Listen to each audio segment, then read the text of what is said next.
हश्र के मैदान का वह भयावह मंजर, हश्र के मैदान की वह लाखों करोड़ों वर्षों की असहनीय प्रतीक्षा, सूरज की भयंकर गर्मी और अपने ही पसीने में डूबने उतराने के वे कठिन क्षण जब समाप्त होंगे, जब हमारे प्यारे नबी हजरत मोहम्मद सल्लल्लाहु अलैहि वसल्लम की सिफारिश के बाद अल्लाह अंतिम फैसला शुरू करने की अनुमति देंगे, तब एक गहरी भयानक खामोशी छा जाएगी। करोड़ों आत्माएं जो थोड़ी देर पहले मुक्ति के लिए चीख रही थीं, वे डर के मारे एकदम चुप हो जाएंगी। उनके दिल इस तरह कांपने लगेंगे कि उनकी आवाज सुनी जा सकेगी, क्योंकि वे जानते हैं कि अब उनके सामने जीवन के हर पल का हिसाब पेश किया जाएगा। उनका अमलनामा यानी कर्मों का लेखा जोखा। अमलनामा का वितरण उस भयानक खामोशी के बीच ही अल्लाह के हुक्म से फरिश्ते लोगों के हाथों में उनका कर्मों का खाता देने के लिए आगे आएंगे। सौभाग्यशाली लोग, नेक लोग। सबसे पहले बात उन सौभाग्यशाली लोगों की जो नेक हैं, जो दुनिया में अल्लाह के डर से चलते थे, हराम से बचते थे और लोगों का हक बर्बाद नहीं करते थे। फरिश्ते उनके पास नूर, रोशनी की तरह उज्जवल चेहरे के साथ आएंगे। उनके चेहरे पर हल्की मुस्कान होगी। वे उन बंदों से कहेंगे, तुम पर शांति बरसे, तुमने सब्र किया था, लो अपना इनाम कबूल करो। यह कहकर फरिश्ते उनका अमलनामा उनके दाहिने हाथ में थमा देंगे। दाहिने हाथ में अमलनामा पाते ही उनके सीने के अंदर जमा लाखों करोड़ों वर्षों का डर और दहशत एक पल में दूर हो जाएगा। उनके चेहरे खुशी से दमक उठेंगे। वे खुशी से आत्मविभोर हो जाएंगे। वे इधर उधर भागेंगे।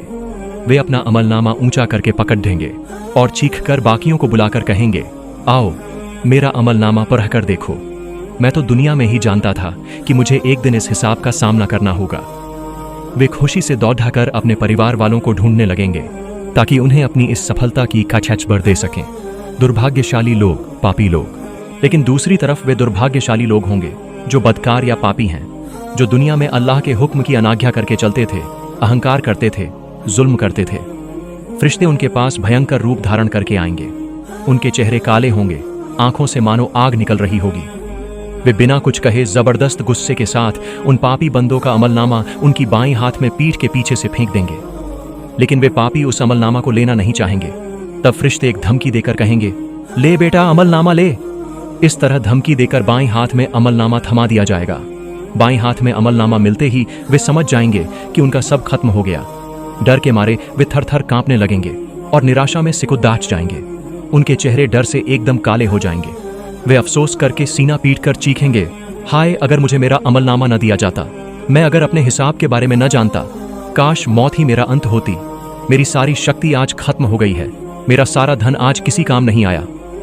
उनकी वह चीख हश्र के मैदान की हवा को भारी कर देगी। लेकिन उस दिन उनकी मदद करने वाला कोई नहीं होगा। मीज़ान, न्याय का पलड़ा। अमलनामा मिलने के बाद मीज़ान यानी न्याय का पलड़ा स्थापित किया जाएगा। यह कोई सामान्य पलड़ा नहीं है। इस पलड़े पर समूचे आसमान और जमीन को रख दिया जाए तो भी जगह बच जाएगी। उस मीज़ान के सामने प्रत्येक व्यक्ति को अकेले अकेले खड़ा किया जाएगा। इसके बाद शुरू होगा जीवन के हर पल का वजन। मनुष्य के छोटे बड़े, खुले छिपे जीवन के हर अच्छे और बुरे काम का वजन किया जाएगा। एक पलड़े पर उसकी सारी नेकी रखी जाएगी, दूसरे पलड़े पर उसके सारे पाप रखे जाएंगे। सिर्फ नमाज रोजा ही नहीं, उस दिन वजन किया जाएगा आपका बोला एक छोटा सा सच, मुसीबत में फंसे एक इंसान को देखकर आपका आगे बढ़ना, माँ बाप के साथ आपका बोला एक नरम शब्द, यहाँ तक कि एक बिल्ली को दिया गया रोटी का एक टुकड़ा भी उस दिन आपकी नेकियों के पलड़े को भारी कर सकता है। और दूसरे पलड़े पर वजन किया जाएगा आपका बोला एक छोटा सा झूठ, अहंकार करके आपका देखना, किसी को बताए बिना उसका मामूली हैक मारना, यहाँ तक कि दिल की मामूली सी जलन, ईर्ष्या भी उस दिन आपके पापों के पलड़े को भारी कर सकती है।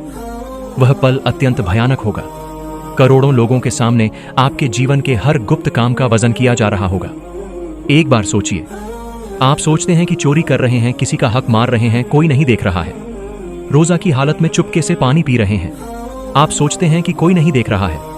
लेकिन उस दिन सब पकड़ DDH में आएगा, सबका वजन किया जाएगा। डर और शर्म से दिल कांपता रहेगा। जब पलड़ा हिलेगा तो सबकी सांसें थम जाएंगी। जिसके नेकियों का पलड़ा मामूली सा भी भारी होगा वह सफल होगा, उसके चेहरे पर जीत की मुस्कान खिल उठेगी। और जिसके पापों का पलड़ा भारी होगा वह परम असफल होगा, उसके बचने की कोई उम्मीद नहीं रहेगी। वह समझ जाएगा कि उसका ठिकाना कहाँ होने वाला है। अंग प्रत्यंग गवाही देंगे। इसके बाद कुछ ऐसे पापी होंगे जो अपना अमलनामा देखकर अल्लाह से बहस करना शुरू कर देंगे। वे कहेंगे, ऐ अल्लाह, मैंने तो यह पाप नहीं किया, इन फरिश्तों ने शायद गलत लिख दिया है। तब अल्लाह उनके मुंह बंद कर देंगे, उनके मुंह सिल दिए जाएंगे। आपकी जबान उस दिन खामोश रहेगी, लेकिन आपके शरीर के अंग प्रत्यंग बोलना शुरू कर देंगे। आपका हाथ बोलेगा, ऐ अल्लाह, मैं गवाही देता हूं कि इस व्यक्ति ने मुझे इस्तेमाल करके चोरी करवाई थी, मुझे इस्तेमाल करके हराम चीजों को छुआ था, मुझे इस्तेमाल करके दूसरों पर जुल्म करवाया था। आपका पैर गवाही देगा, ऐ अल्लाह, मैं गवाही देता हूं कि इस व्यक्ति ने मुझे इस्तेमाल करके पाप के घर की तरफ चला था, मुझे इस्तेमाल करके हराम जगह गया था। उनकी आंखें बताएंगी कि उन्होंने क्या क्या हराम देखा था, उनके कान बताएंगे कि उन्होंने क्या क्या हराम सुना था, और उनकी त्वचा बताएगी कि उन्होंने क्या क्या हराम महसूस किया था। उस दिन छिपने के लिए कुछ नहीं बचेगा, अपना शरीर ही अपना सबसे बड़ा दुश्मन होगा। पुलसिरात, बालों से पतला, तलवार से तेज, इस अंतिम फैसले के बाद हश्र के मैदान पर पुलसिरात स्थापित किया जाएगा। यह एक ऐसा पुल है जो बालों से भी पतला और तलवार से भी तेज धार वाला है। इसे घोर अंधेरे में स्थापित किया जाएगा। इसके दोनों तरफ जहन्नम से निकलकर आई कांटेदार बर्छियों, हुक की तरह धारदार चीजें होंगी जो पापियों को खींचकर नीचे गिराने का इंतजार करेंगी। और इसके नीचे लाखों करोड़ों मील गहरा धुएं के साथ जलता हुआ जहन्नम होगा जो गुस्से और रोष में दहाड़ मार रहा होगा। प्रत्येक इंसान को, चाहे वह नबी हो या आम इंसान, इस पुलसिरात को पार करके ही जन्नत में जाना होगा। नेक बंदे जब पुलसिरात के पास आएंगे तो उनके ईमान का नूर उन्हें रास्ता दिखाएगा।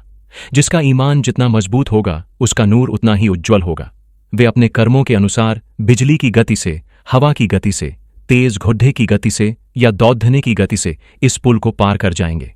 कोई तो पलक झपकते ही पार कर जाएगा, लेकिन पापी, मुनाफिक, ढोंगी लोग जब उस अंधेरे और धारदार पुल पर पैर रखेंगे तो उनके पैर थर थर कांपने लगेंगे।